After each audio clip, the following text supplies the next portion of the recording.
एक कहावत है, कहते हैं लोग कि सम्मान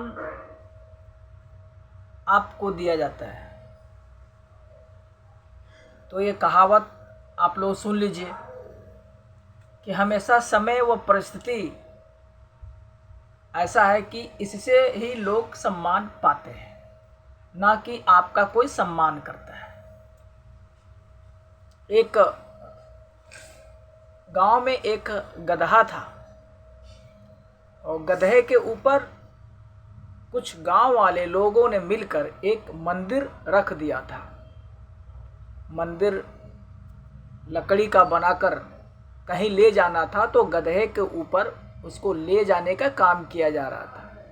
तो उस गधे को देखकर पूरी गांव वालों ने जैसे जैसे गधा आगे बढ़ते गया, उस गधे को देखकर लोगों ने सर झुका के प्रणाम किया। गधे को घमंड हो गया कि ये तो मुझे प्रणाम कर रहे हैं, नमस्कार कर रहे हैं, मैं बहुत इज्जतदार आदमी हूँ, मेरी भी कोई इज्जत है। गधा जब मंदिर अपने जगह पर पहुँचा दिया तो वापस आया, और जब वापस आया तो कोई नमस्कार नहीं किया। जब नमस्कार नहीं किया तो गधा तनाव में आ गया, तकलीफ उसको लगा।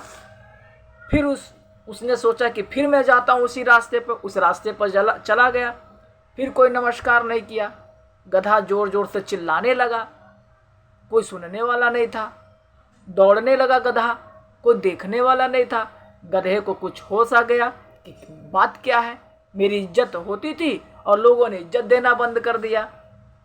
उसको ये चीज़ें समझ में नहीं आ रही थी कि गधे के ऊपर मंदिर रखा हुआ था, इसलिए गधे को लोग प्रणाम हाथ जोड़कर कह रहे थे।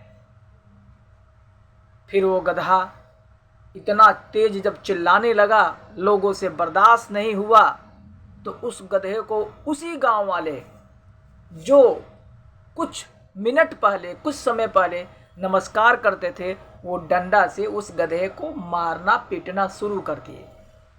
जब गधे को समझ आ गया कि मेरे पीठ पर जो मंदिर था, इज्जत उसकी हो रही थी, तब उसने ये संदेश दिया कि परिस्थिति और समय जिसका सही होता है, जिसका मूल्यांकन ठीक ठाक होता है, उसी की इज्जत, उसी का सम्मान और उसी का स्वाभिमान रहता है। तो इससे एक सीख मिलती है। वो सीख आप लोग को समझ में आ गया होगा कि मैं कहना क्या चाहता हूँ। तो बस यही है, हम सब गधे हैं, पूरी दुनिया गधे है।